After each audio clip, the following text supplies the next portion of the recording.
The invitation arrived in a thick, ivory envelope, the kind reserved for the wealthy and well-bred, the kind no one ever expected to see addressed to a 17-year-old girl from Southside Chicago. Amara Collins stared at the ornate calligraphed letters, her name written so elegantly it felt like a trick. The return address, Hargrove Estate, New York. She knew the name, of course. Everyone knew Victor Hargrove, the shipping magnate turned real estate baron turned media tycoon. A man whose face had graced financial magazines for decades, whose political influence spanned continents. What she didn't know was why she, of all people, was being summoned to the reading of his will. It had arrived on a gray Monday, a day that already smelled of rain and old grief. Her foster mother, Denise, had placed it on the small dining table beside a stack of overdue bills and grocery store coupons. "Some fancy legal firm sent it," Denise had muttered, her voice a mix of suspicion and wonder. "Must be a mistake." Amara wasn't so sure. Deep in the folds of her memory was the image of a tall man in a dark suit, his hand resting gently on her mother's shoulder, back when Amara was maybe 4 or 5.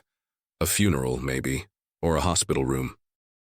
The details blurred, as memories from that age tend to do, but the feeling was sharp. Safety, protection, and something unsaid that hung heavy in the air. Her mother, Naomi Collins, had died when Amara was 8. After that, the world had become a relentless cycle of moving from one disinterested foster home to another.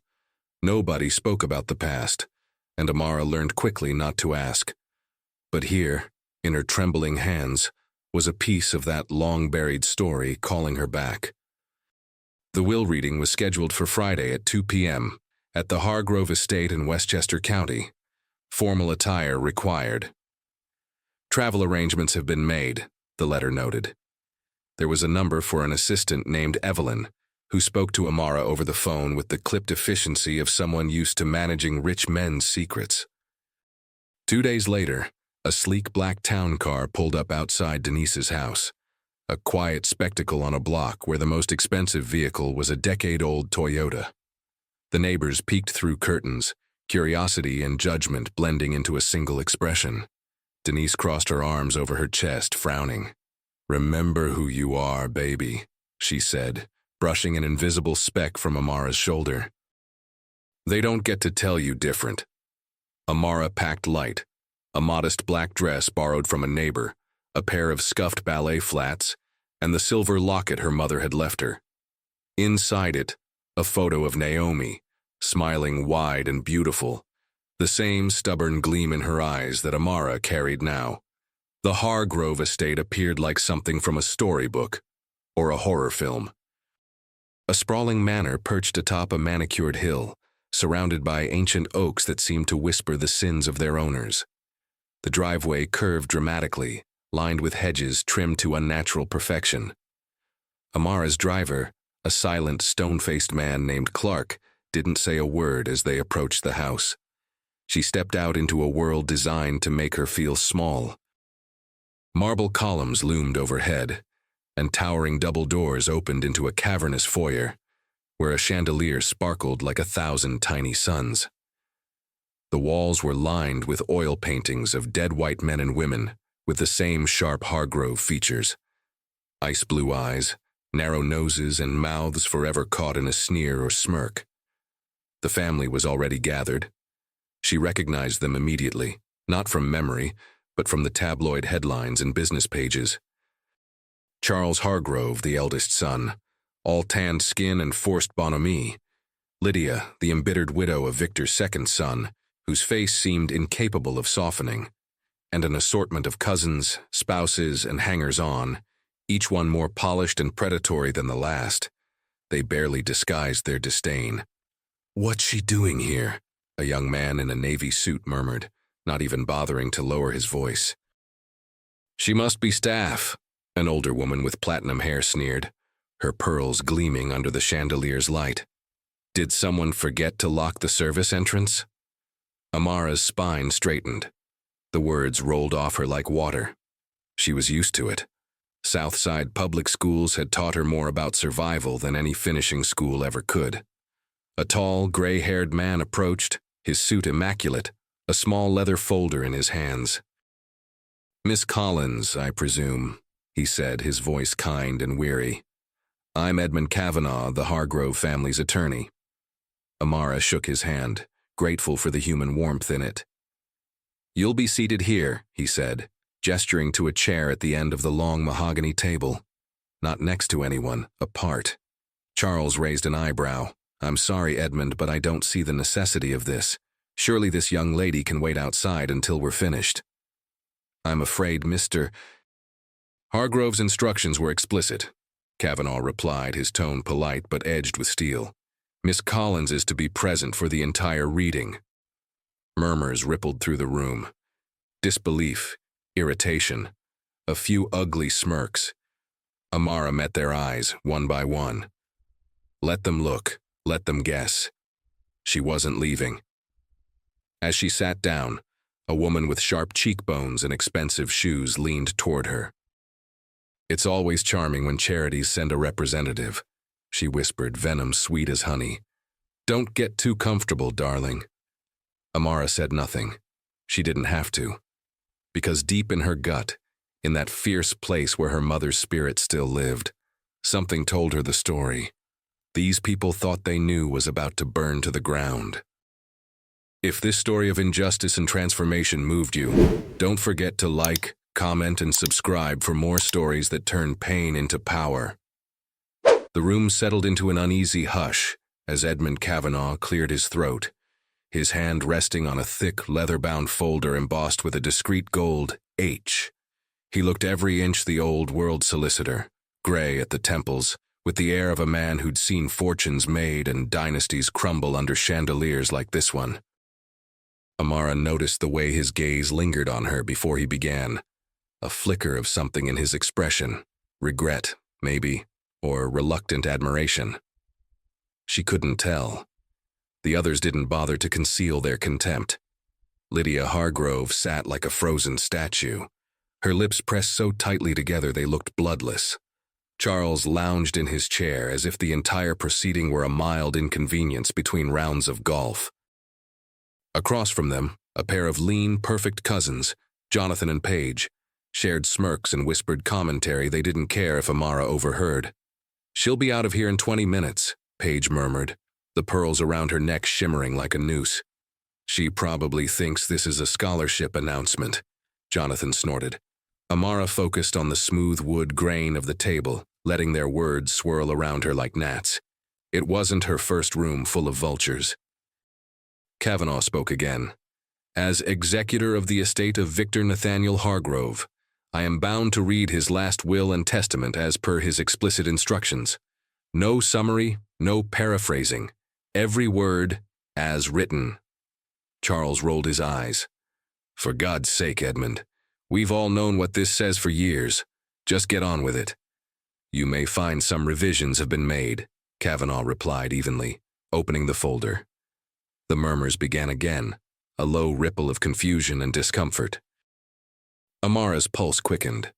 A coolness settled in her chest. She recognized that sensation. It was the moment right before a fight you knew you were going to win, though no one else had figured it out yet. Kavanaugh began to read. The opening was standard. Declarations of mental clarity, instructions regarding funeral arrangements, an elegant thank you to the staff. Then came the bequests. "To Charles Nathaniel Hargrove, my eldest son, I leave the sum of $1, as a token of the fortune he has squandered, the businesses he has gutted, and the family name he has rendered synonymous with scandal." A sharp, stunned silence filled the room. Charles shot upright in his chair. "What the hell is this?" Kavanaugh didn't flinch. "To Lydia Penrose Hargrove, widow of my son Daniel, I leave a diamond brooch that once belonged to my grandmother, which she may pawn in lieu of the dignity she has traded for status." Lydia gasped, one hand flying to her throat. "To Jonathan, Paige, and the remaining heirs presumptive," Kavanaugh continued, his voice a steady metronome, "I leave whatever scraps they might retrieve from the estate sale of their own greed." The air thickened with disbelief. Someone, Paige, maybe, choked back a sound that was half laugh, half sob. Amara felt every eye in the room shift to her. Now, she thought, here it comes. Kavanaugh drew a deep breath. And to Amara Naomi Collins, daughter of Naomi Elise Collins, goddaughter of my heart, whom this family sought to erase and whose blood carries the only legacy worth preserving, I leave the entirety of my estate. The words hung in the air like a detonation. No one moved.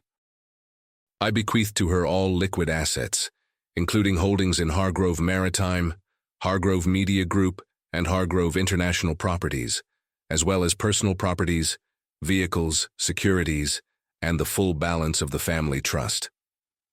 Amara's throat tightened. She blinked, trying to process what she'd just heard. A tingling started in her fingertips, racing up her arms. Effective immediately, Kavanaugh concluded, his gaze meeting hers, steady and sure.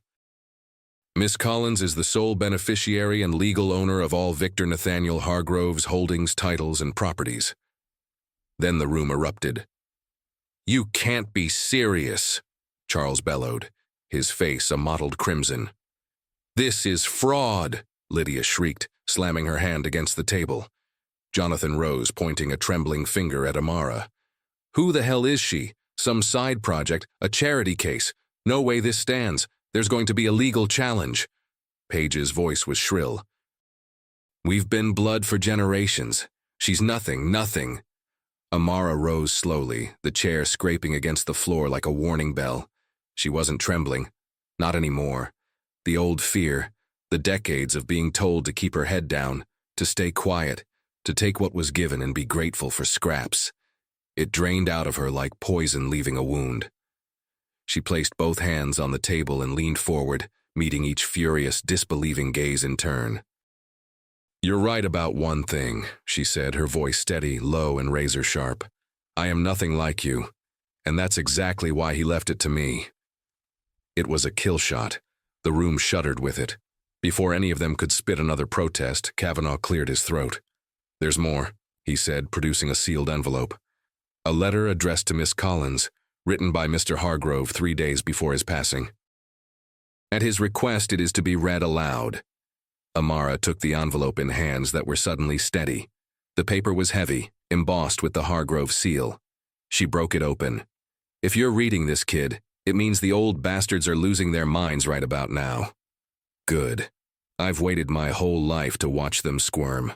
I owed your mother more than this world ever let me pay, and I promised her you wouldn't have to crawl for a piece of what's rightfully yours." Amara swallowed hard, her eyes wet but burning with a kind of fierce ancestral fire. "Welcome home," it ended. "If this story of injustice and transformation moved you, don't forget to like, comment, and subscribe for more stories that turn pain into power." The aftermath of those words was a silence so thick it felt like drowning. The storm of outrage that had filled the room a minute before now curdled into something colder, meaner. The Hargroves weren't the type to stay loud when they knew the legal tides had turned. Now, they studied Amara like wolves circling an unfamiliar predator, assessing whether she was prey or a problem. Amara let them look. She held the letter in one hand, its ink still warm in her mind. Every word a lifeline to a mother she could barely remember, and a man she never thought she'd matter to. It was more than money. It was vindication, too long in coming. Lydia was the first to speak, and her voice cut through the heavy air like a scalpel. This is absurd," she hissed, turning to Kavanaugh. "Victor wasn't in his right mind. We all know he was failing those last months. Dementia. He was paranoid, delusional." Kavanaugh snapped the folder shut with a finality that made her flinch.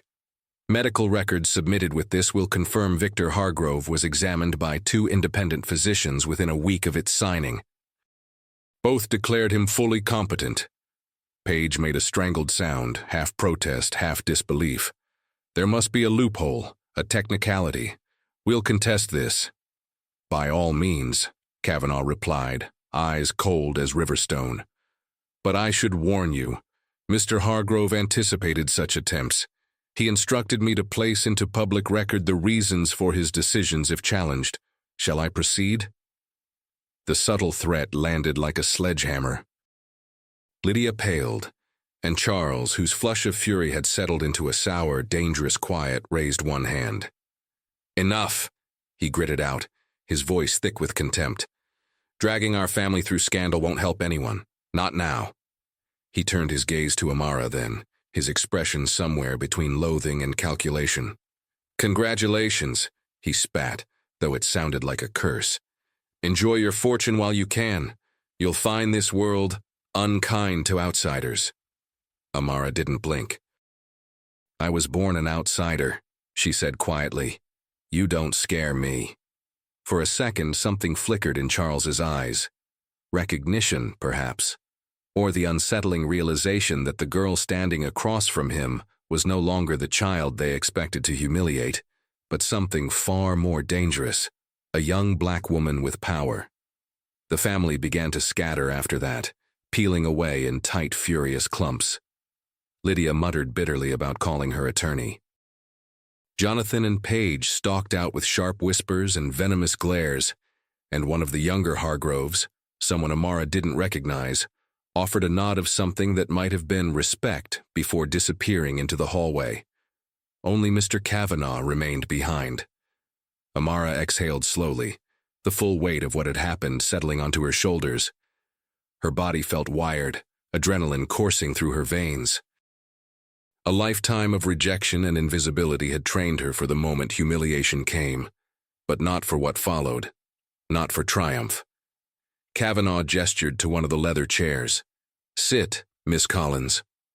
Amara did, her fingers tracing the edge of Victor's letter. I knew your mother, he said quietly. Long before you were born. She worked at the estate for years, housekeeper at first, then Victor's personal aide. She was extraordinary. Amara swallowed past a sudden lump in her throat. No one talks about her. No, he agreed softly, because this family buried every good thing they couldn't control. Your mother was smart, sharper than any of them, and loyal. When Victor's first wife left him, it was Naomi who kept the business afloat while he collapsed. She protected him, saved his reputation, and when she became pregnant, Amara's heart stuttered. Pregnant? Kavanaugh nodded, the weight of it landing between them. It was complicated. Interracial relationships then, in families like this. Social suicide. Victor wasn't brave enough to claim her publicly, but he loved her. It broke him when she left. Amara clutched the locket at her throat. He let her go. He was a coward in some ways, Kavanaugh admitted.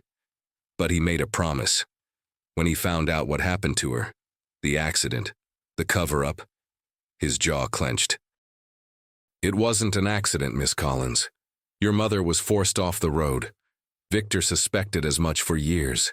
He just couldn't prove it. The room spun. Amara's vision blurred with old grief she didn't know she still carried. They killed her? They made sure she wouldn't trouble the family, he confirmed grimly. And they made sure you were forgotten. Until Victor's last year. He hired a private investigator, found out where you were, saw what they'd done to you both. Amara's throat tightened. The rain outside had begun to fall, streaking down the tall windows like morning tears. That's why he left it all to you, Kavanaugh finished. Not out of guilt, out of love, out of defiance, because you, Miss Collins, are the rightful legacy of the Hargrove name. Not the snakes in this room. She wiped at her face, refusing to let him see her cry. What now? Kavanaugh gave a small, weary smile. Now you decide what to do with them. The property, the businesses, the press when they find out. And you decide who you'll be in this world, Miss Collins. Victor gave you his empire. It's up to you whether you burn it down or rebuild it. Amara felt it then. That shift. The moment when power, long denied, finally slips into your hands. She thought of every door slammed in her face, every sideways glance, every voice that said she didn't belong. And she realized it was her world now. All of it, she whispered, voice steady. I'll take all of it. Kavanaugh nodded. Good. If this story of injustice and transformation moved you, don't forget to like, comment, and subscribe for more stories that turn pain into power. By the time Amara stepped out into the estate's sprawling garden, the late afternoon sun was melting into a bruised horizon, casting long, slanting shadows across the manicured grounds. The air smelled of old roses and rain-soaked earth. Behind her, the house still simmered with the aftershock of the will's reading, a mansion full of bitter, defeated heirs licking their wounds and plotting counterattacks. She welcomed the quiet. A figure waited at the stone balustrade near the reflecting pool, Mr. Kavanaugh holding a small, weathered box in his hands. The last golden light caught the edges of it, glinting off its polished surface. He didn't turn as she approached. "I thought you might need some air," he said, voice gentle. Amara folded her arms, her gaze skimming across the glassy water, past the topiaries and marble statues, the landscape built to project an illusion of timeless wealth and power. It all felt absurd now, like an empire built on rotten bones. "I don't know what to do with any of this," she confessed quietly. "I've never even owned a bedroom that was mine. Now there's estates, companies, people who think they can decide if I deserve it." Kavanaugh handed her the box. "It's not your job to deserve it," he said. "It's your job to decide what it means now." She opened the lid. Inside lay an old tarnished pocket watch. Its face cracked, the chain delicate and frayed with age. An inscription glimmered on the back. "For Naomi, my time is yours. VH." Amara's fingers trembled. A wave of grief and fury rolled through her, sharp as broken glass. Her mother had been reduced to whispers and half-truths, her name erased from family trees, her love denied and her sacrifice buried beneath marble and money. And yet here, in the palm of Amara's hand, was proof that the man they called a titan of industry had loved her. Enough to leave everything to their daughter. "You were right," Amara murmured to the air, to the memory of the woman who'd told her bedtime stories about the sea, and promised she was meant for more than what the world tried to hand her. "I wasn't meant to crawl." A movement by the hedge caught her attention. An older woman, dignified, with salt and pepper hair pulled into a neat chignon, and the sharp posture of someone long accustomed to not being acknowledged, stepped out of the shadows. She wore the crisp uniform of the house staff. The name tag read, "Miriam." "I knew your mother," Miriam said softly. Amara's heart stuttered. She crossed the lawn, the box still in her hands. You knew her?" Miriam nodded. "We started here together. Two black girls in a house like this. We learned quickly how to keep our heads down. Your mother, she never could. She had fire, a kind of quiet defiance. Victor loved her for it. So did I." Amara swallowed the lump in her throat. "They killed her, didn't they?" Miriam's jaw tightened. "Not directly, but they made it clear what would happen if she didn't disappear. She was pregnant with you when they forced her out. She didn't take the hush money. She chose exile over silence. Tears threatened, hot and blinding, and no one said anything. We didn't dare." Miriam's voice cracked. "I'm sorry, child. I've lived with that shame every day since." Amara reached out, took Miriam's hand in hers. The older woman flinched, perhaps expecting dismissal like every other time her voice had risen in this house. But Amara's grip was firm. "No more shame," Amara said. "Not after today." A sharp click of heels on stone announced another presence. Evelyn, the assistant who'd arranged Amara's travel, appeared with a tablet and a tight, polished smile. "Miss Collins," she said smoothly, as if they hadn't all just watched a dynasty fall to pieces. "The press has been alerted per Mr. Hargrove's instructions. There's a prepared statement for your review, and a brief window to speak with legal and PR before the media arrives." "Media?"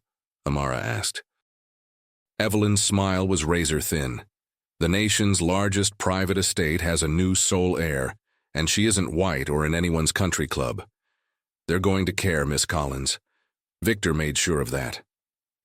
Amara met her gaze steadily. Then let them. She turned to Kavanaugh. You said I decide what this means now. He inclined his head. Yes, Miss Collins. Amara straightened. First thing tomorrow, I want a press conference. No pre-approved statements. I'll speak my truth. Then I want audits on every company, every subsidiary, every charitable trust with the Hargrove name on it. I want their dirty deals exposed, their buy-offs, their discrimination records. I want to know how much they stole from the people they pretended to serve. Evelyn's eyes widened. Kavanaugh, to his credit, merely smiled, a slow, approving curve of his lips. And the staff? Amara asked, turning to Miriam. No more of them being invisible. I'll see to it personally, Kavanaugh said. Amara took a breath, the weight of generations of silence lifting, replaced by something far heavier and far worthier. I'm not here to keep their empire alive, she said. I'm here to burn it down and build something that makes sense. For my mother. For every person they tried to erase. If this story of injustice and transformation moved you, don't forget to like, comment, and subscribe for more stories that turn pain into power. Word spread through the estate like a contagion.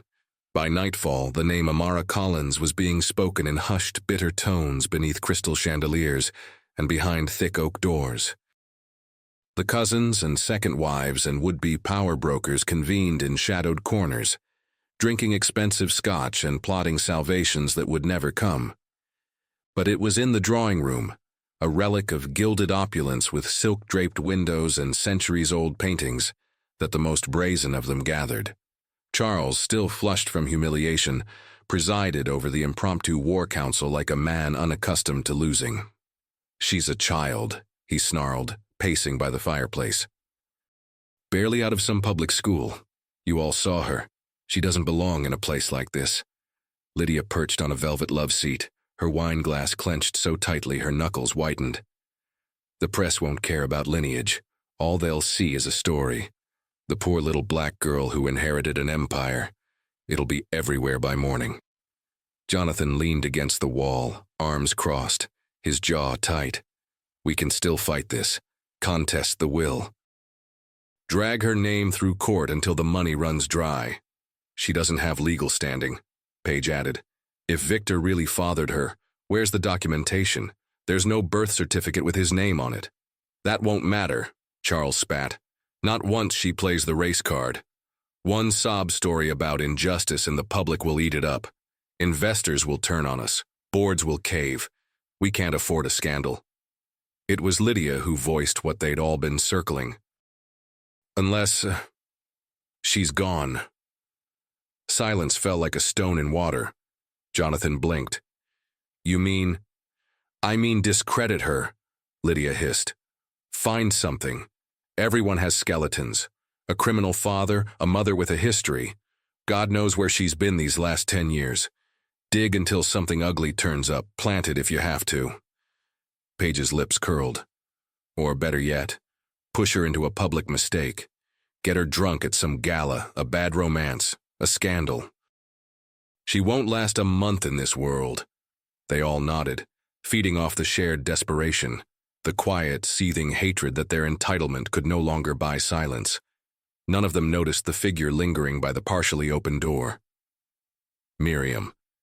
She waited until their voices blurred into strategy before turning away, her pulse hammering in her ears. For years she'd stayed silent, watching them strip dignity from anyone without the right skin or pedigree. But not now. Not with Naomi's girl standing on that marble floor, fire in her voice and grief in her eyes. She hurried through the servants' passage, the air thick with the scent of lavender polish and old money. It didn't take long to find Amara. She was in Victor's old study, seated at the massive oak desk, a phone in one hand and the pocket watch beside her. The heavy drapes were half drawn, a storm now moving in from the east. Thunder rumbled low and distant.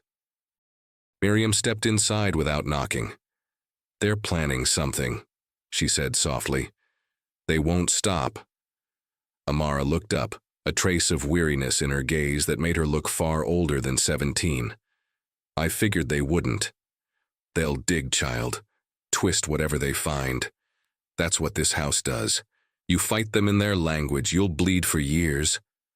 Amara considered that, the truth of it heavy and undeniable. So what do I do? She asked quietly. Miriam hesitated, then set a thin folder on the desk. Inside were photographs, old legal documents, letters with Hargrove letterhead, records of deals struck, settlements paid, scandals hushed, things no one was supposed to see. I've been keeping these, Miriam whispered, for years. Couldn't risk mailing them, couldn't risk my job. But your mother made me promise. If something happens to me, protect her, she said. This is how. Amara opened the folder. Names she recognized. CEOs, senators, a judge whose face she'd seen on primetime news, and worst of all, evidence connecting Lydia, Charles, and several others to illegal acquisitions and payoffs designed to keep the family's secrets buried. For the first time since that will reading, Amara smiled. Not a child's smile, a predator's. Tomorrow, she said, voice calm as a gathering storm, we're going public, but not with a press conference. Miriam frowned. Then how? Streaming, Amara said. No handlers, no spin. I want every employee at Hargrove International, every stockholder, every journalist, every family member in this room watching when I lay this empire bare. The older woman blinked, hope stirring in her chest for the first time in decades. Victor built a fortune on the backs of people like us, Amara continued, each word precise, weaponized, and these jackals took what was left. It ends now. We take everything they hid in the dark and drag it into the light. She met Miriam's gaze, unflinching, and then we rebuild. The storm outside cracked, a white-hot streak of lightning splitting the night. It wasn't over. It was just beginning. If this story of injustice and transformation moved you, don't forget to like, comment, and subscribe for more stories that turn pain into power. Dawn broke gray and unkind over the Hargrove estate. Rain had fallen through the night, leaving the ground slick and the air heavy with petrichor and tension. Amara stood at the tall window of Victor's study, watching as the hired drivers ferried the last of the humiliated heirs away in sleek black cars. A few lingered, hoping for some last-minute reprieve, but no one came to stop what was about to unfold. Evelyn entered, phone in hand, her usually immaculate bun slightly loosened, a tell that the chaos of the past 12 hours had pushed even her limits. "Miss Collins," she said, her voice steady but laced with a thread of wariness. "The servers are ready.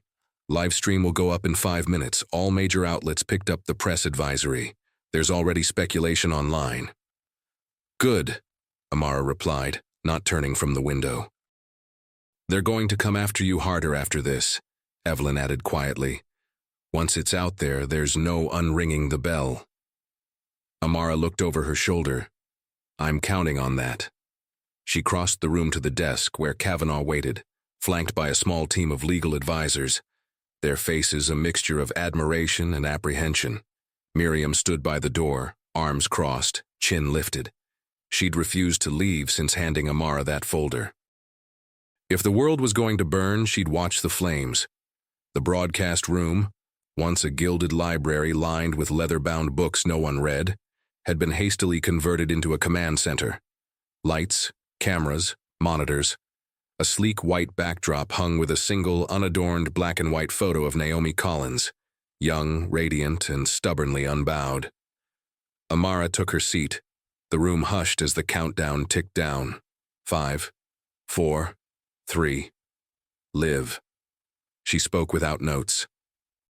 "My name is Amara Naomi Collins," she began, the name thick with decades of silence finally broken. "You don't know me, though you know my bloodline. You've read their names in newspapers on the side of skyscrapers, in history books that forgot the rest of us. Today, we remember." She held up the folder. "I was raised to believe I was invisible. I wasn't invited to the parties, or the boardrooms, or the conversations where decisions about lives like mine were made. But what this family forgot is that the ones cleaning the floors, pouring the wine, folding the linen, we see everything. Amara opened the file, and on the screen behind her, images and names appeared. Politicians, CEOs, transactions that lined the pockets of the powerful, while communities like hers crumbled. For 50 years, she continued, the Hargrove Empire profited off backroom deals, environmental disasters, predatory loans, and policies designed to erase people of color from spaces of power. And when those victims dared to speak, they were threatened, bought, or buried. The live stream numbers ticked upward, 10,000, 50,000, 100. In 2006, my mother, Naomi Collins, uncovered proof that would have brought this empire to its knees. She was driven off a road and left for dead. It was called an accident. It wasn't. Gasps rippled through the live chat stream. The press room phones rang off the hook. Amara's voice stayed steady. This folder contains not just proof of her murder, but of decades of crimes and cover-ups orchestrated by the very people who sat in this house yesterday and called me an intrusion. Victor Hargrove gave me this empire because he finally understood what my mother already knew, that bloodlines mean nothing if they run cold. On the screen behind her, one last image appeared, a letter in Victor's distinctive hand. To Amara, burn it down or build it better. But don't let them win. Amara set the folder aside. So here's what happens next, she said. Effective immediately, all subsidiaries of Hargrove International will undergo independent audits. Every dollar stolen from marginalized communities will be returned through restitution programs. Every executive complicit in these crimes is terminated. And this estate, this monument to stolen wealth, will be converted into the Naomi Collins Center for Equity and Social Justice. She let the words hang there, the gravity of them warping the air. And to those watching who would try to silence me, let me be clear, I will not go quietly. My mother didn't raise me to bow. The screen cut to black. Amara rose from the chair, every inch of her carrying the weight of women who'd been told to stay small. Evelyn's phone buzzed nonstop. Investor withdrawals, media requests, legal threats. The storm had broken and it was hers now. Miriam stepped forward, eyes bright. She would have been proud of you, child. Amara's throat tightened. I hope so. Outside, the clouds split and a shaft of sunlight cut across the garden where, for years, Naomi Collins had walked unseen. It felt like a kind of promise. If this story of injustice and transformation moved you, don't forget to like, comment, and subscribe for more stories that turn pain into power. The aftermath came swiftly, as it always does when empires fall. Within hours of the broadcast, the media had descended on the Hargrove estate like vultures scenting fresh carrion. Satellite trucks lined the road that wound up to the mansion's ornate gates. Reporters shouted questions at anyone who crossed the threshold, their microphones brandished like weapons, hungry for statements, for damage control, for scandal. But the true damage wasn't in the headlines. It was in the boardrooms. By noon, 3 of Hargrove International's largest corporate partners had severed ties. 2 more issued public statements condemning the revelations, their CEOs scrambling to distance themselves from a dynasty now synonymous with corruption, racial exploitation, and generational greed. The stock plummeted. Amara watched it all from Victor's study, the room still heavy with the scent of old paper and cigar smoke. Kavanaugh moved through the space like a quiet storm, fielding calls from attorneys, regulators, and representatives from organizations who, until that morning, would never have returned a call from a Collins. They underestimated you, he said with a dry smile, hanging up one call and answering another. They always do. Miriam sat nearby, quietly stitching the torn hem of one of Naomi's old dresses that had surfaced in the estate's storage. The rhythmic movement of her hands was steady, almost ceremonial. Everything's unraveling, Amara said, half to herself. Good, Miriam replied without looking up. Means it wasn't built right to begin with. But even in victory there was fallout. A summons arrived that afternoon. A hastily convened emergency board meeting, the last gasp of a crumbling dynasty's inner circle. Amara had no obligation to attend. Legally, they no longer held authority over her, but she went anyway. Let them see who they'd been forced to bow to. The room was smaller than the grand hall where the will had been read, but no less opulent. Dark paneling, oil portraits of Hargrove ancestors leering down from their frames. The remaining board members sat stiffly, each bearing the drawn faces of people who had wagered everything and lost. Charles was there, his tie loosened, a drink already sweating in his hand. Lydia, as sharp as ever but visibly shaken, her facade cracking in the corners. Amara stepped inside and didn't sit. One of the elder board members, a man named Whitlow with skin like old parchment, cleared his throat.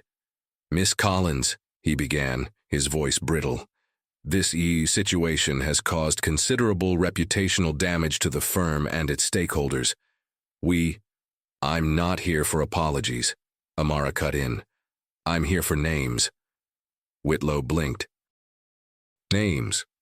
Of every executive, every partner, every public official on your payroll who facilitated the cover-ups, the land grabs, the illegal contracts. You have 24 hours to hand them over to my legal team, or I'll release the rest of the files, the ones you didn't know Victor kept." A few of them paled. Lydia's lips pressed into a thin, bloodless line. "This is blackmail," Charles spat. "No," Amara said evenly. "This is accountability." She stepped closer to the table. "And you'll step down, all of you, effective immediately. The board will be dissolved, the remaining assets placed under the supervision of a non-profit trust. The new board will be built from community leaders, environmental advocates, and minority business owners, people my mother would have chosen." Murmurs broke out. "You don't have the authority." "I have the legal ownership," Amara snapped, her voice a whip crack through the room. "And more importantly, I have the public. You've seen the news. Half this country's watching, and not because they care about your dividends." A long, brittle silence followed. They knew she was right. "I suggest you go home," she said, gathering the documents from the table. "Enjoy what's left of your stolen legacies." As she turned to leave, Lydia spoke. "You think this makes you one of them?" The words dripped venom. "You'll never belong in their world, girl." Amara looked back, a slow, devastating smile curving her mouth. "I don't want their world," she said. "I'm building a new one." She left them to their ruin. Outside, the rain had stopped. The air smelled different now, cleaner, sharper, as if the storm had scoured something rotten from the earth. Evelyn met her on the front steps, an envelope in hand. "For you," she said quietly. It was left in Victor's private safe. Amara opened it. Inside was a deed. The Naomi Collins Center for Equity and Social Justice, deed of trust and land title, transferred unconditionally to Amara Naomi Collins. At the bottom, in Victor's handwriting, "You deserved this from the start. Burn it all down, kid, and build what they told you never could exist." If this story of injustice and transformation moved you, don't forget to like, comment, and subscribe for more stories that turn pain into power. The following week unfolded like a long-awaited reckoning. News anchors used words like unprecedented and seismic shift. Civil rights advocates called it a watershed moment. CEOs who once toasted to the Hargrove dynasty issued carefully worded statements, distancing themselves from the toxic fallout of a fallen empire. But beneath the public spectacle, something more meaningful took root. The estate gates remained closed to the media. Inside, however, work crews arrived, not to polish marble or wax vintage cars, but to clear out decades of excess. Antique hunting rifles, oil portraits of men who built fortunes on stolen land, entire libraries of business ledgers written in the blood of communities Victor's predecessors destroyed. Amara gave instructions with a calm clarity that left no room for negotiation. "What should we do with the private club records, Miss Collins?" Evelyn asked one afternoon, a heavy binder clutched in her arms. "Donate them," Amara replied, not missing a beat. "To the Museum of American Inequality, Let them display how dynasties protected their own. Evelyn almost smiled. Almost. On the third morning after the broadcast, Amara stood alone in the old ballroom, the same room where generations of Hargrove heirs had celebrated victories born of exploitation.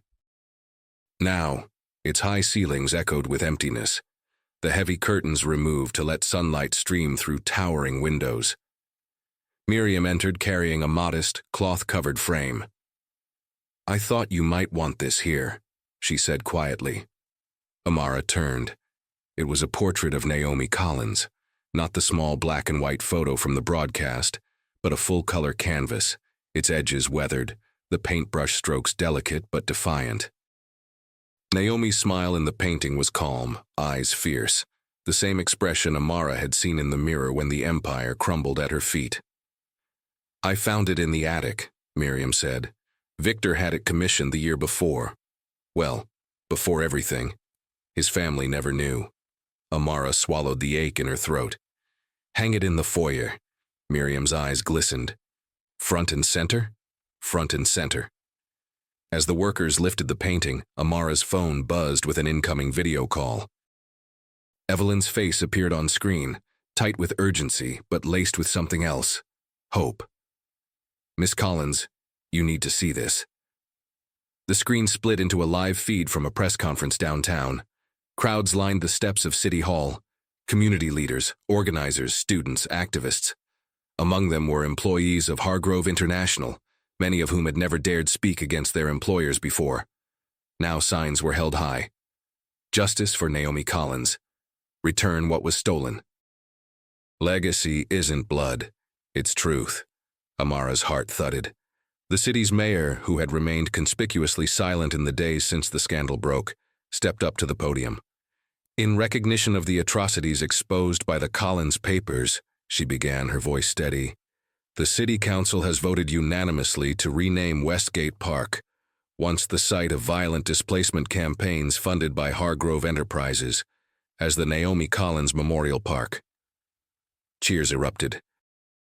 "And furthermore," the mayor continued, "the newly established Collins Equity Foundation will partner with city agencies to provide free legal aid, job training, and scholarship programs to communities historically harmed by these institutions.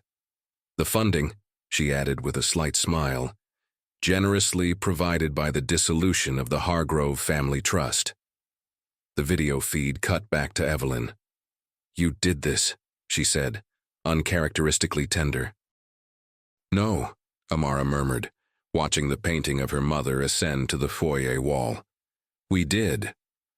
That night, the estate hosted its first gathering in decades without a single white-gloved server, no crystal flutes of champagne, no orchestra playing Bach. Instead, long tables were brought into the ballroom, now filled with city leaders, community organizers, former staff, and activists who had fought for decades without reward. Miriam stood at the head of one table, glass raised. "To Naomi," she said. "To Naomi," the room echoed. Amara looked around at faces luminous with hope, at eyes which, for the first time in this cursed house, gleamed without fear. She saw the future she'd fought for, not built on marble and wealth, but on dignity. Evelyn approached her side, phone in hand. "It's Whitlow," she said. "He wants to settle."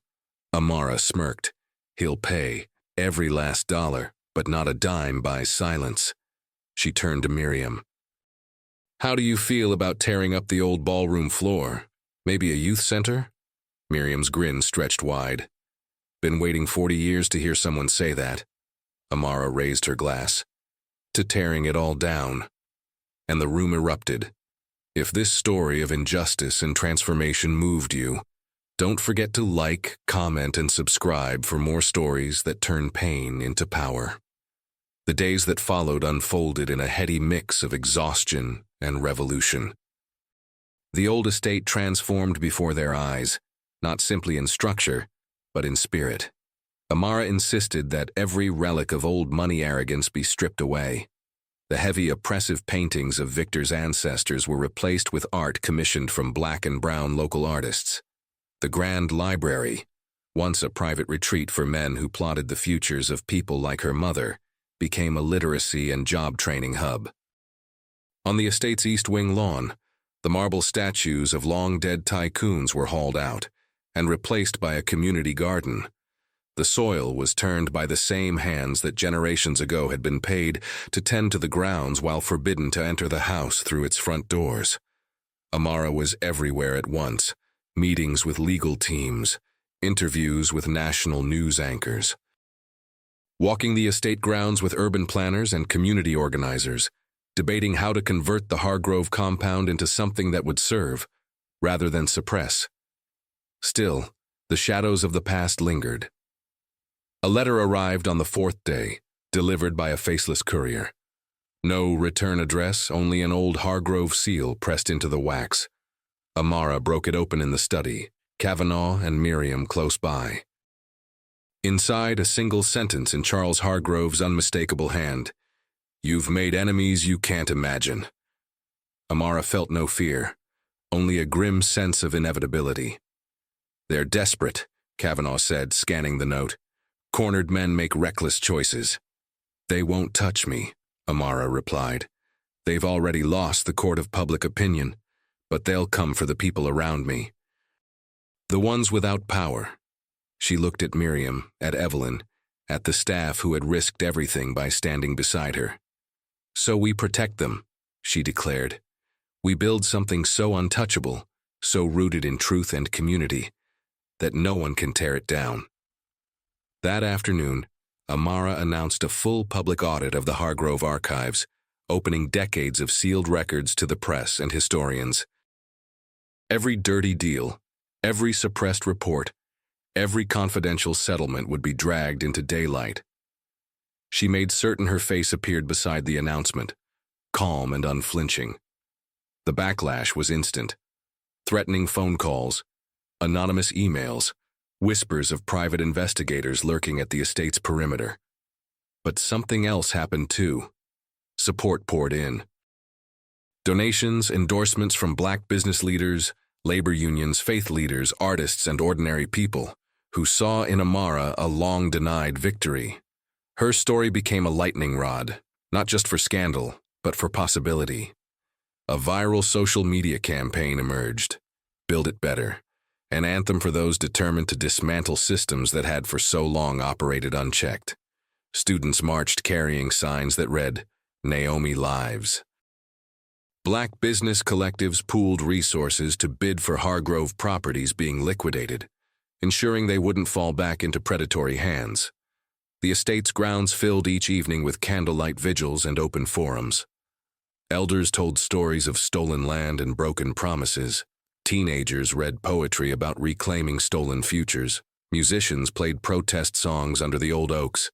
It felt less like an estate now, and more like holy ground. On the seventh night, Amara stood on what had once been the estate's grand balcony, the same place Victor Hargrove had addressed his guests and boasted of deals that had ruined lives. Below her, hundreds of people gathered, former staff, activists, descendants of those displaced by Hargrove projects, reporters, students, and strangers bound by shared purpose. She raised a fist. A roar rose up, not of celebrity worship or empty applause, but of solidarity. "I'm not here to ask permission anymore," Amara called out. "This isn't about inheritance, it's about restitution, about building what they told us we never could. And if they don't like it, let them come. We're not afraid of them anymore." Miriam stood behind her, tears bright in her eyes. "You've done it," she whispered. "You're rewriting everything." And Amara believed it.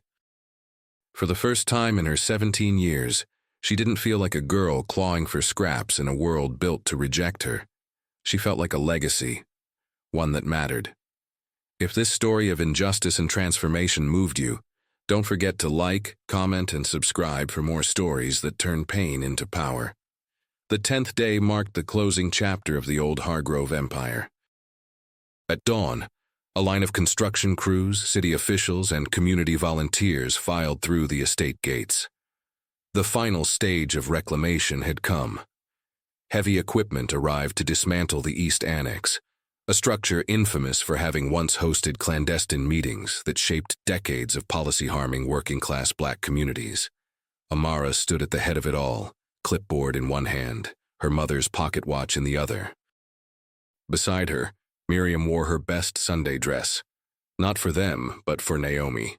Evelyn, no longer the polished, tight-lipped assistant, now worked as Amara's chief of staff for the newly formed Collins Equity Foundation. Kavanaugh remained, loyal to the end, handling the endless legal battles that clawed at the empire's corpse. At precisely noon, Amara gave the signal. The wrecking ball swung. The crowd watching erupted into applause as stone and glass crumbled, a physical symbol of a dynasty's undoing.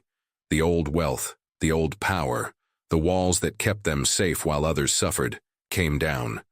And with it, the final ghosts of a legacy built on stolen futures. It wasn't just demolition, it was catharsis. Later that evening, a gathering filled what was once the grand ballroom, now stripped to bare floorboards and sun-warmed walls. No chandeliers, no oil paintings, no gilded chairs. Instead, folding tables, paper lanterns, and the smell of home-cooked food prepared by women who once weren't permitted to use the estate's main kitchen. The first annual Naomi Collins Day celebration. Amara took the floor just after dusk. The sky above glimmered with stars, the kind of clear night sky her mother used to describe in bedtime stories. 10 days ago, she began, her voice steady despite the lump in her throat, I was told I didn't belong here, that bloodlines and names and old money meant more than truth. She scanned the faces before her, young and old, black and brown and white, survivors and dreamers and fighters, and smiled. But here we are, she continued, and we're just getting started. The room roared its approval. I promise you this, Amara said, raising a hand to quiet them. No more forgotten names. No more unmarked graves, no more stolen futures. From this day forward, the Collins Equity Foundation isn't just about reparations, it's about regeneration. Her voice swelled with conviction. We will build schools in communities they tried to gut, fund health clinics where none existed, provide legal defense funds for those they called disposable. And for every child born under a system that tells them to stay small, we'll make sure there's a space that tells them they're not only enough, they are necessary. Tears glistened on cheeks, hands rose in affirmation. Amara lifted Naomi's pocket watch. This belonged to my mother. It stopped ticking the night she died. I used to think it meant her time was over, but I realize now, it means her time is mine. She placed it gently on the table before her. And tonight, she declared, our time begins. The applause that followed wasn't polite or perfunctory. It was a thunderous, joyful reckoning. As the night wore on, music filled the old halls. Soul, gospel, jazz. Children danced where once only men in tailored suits had stood. Miriam laughed, the lines of grief on her face softened by something dangerously close to hope. Kavanaugh clapped Amara on the back as he left, murmuring, Your mother would have been proud. Amara looked toward the night sky, past the newly planted garden, beyond the land where stolen names once ruled. She felt the weight of Naomi's spirit in the air, not mournful but vibrant, alive. The estate was no longer an empire, it was a seed, and she would make sure it grew. If this story of injustice and transformation moved you, don't forget to like, comment, and subscribe for more stories that turn pain into power. The last stones of the Hargrove dynasty fell not with a whisper, but with a promise. In the place where stolen futures were once traded like currency, a new legacy rose, not born of blood, but of purpose. Amara Collins, the girl they tried to shame into silence, became a force they could not contain. The Collins Equity Foundation would, in time, become a model for grassroots power reclaiming spaces long held by dynasties built on exclusion. Every garden grown, every scholarship awarded, every home rebuilt whispered the same name, Naomi. And long after the last scandal faded from the headlines, people would remember not the empire that fell, but the girl who turned grief into rebellion and rebellion into resurrection.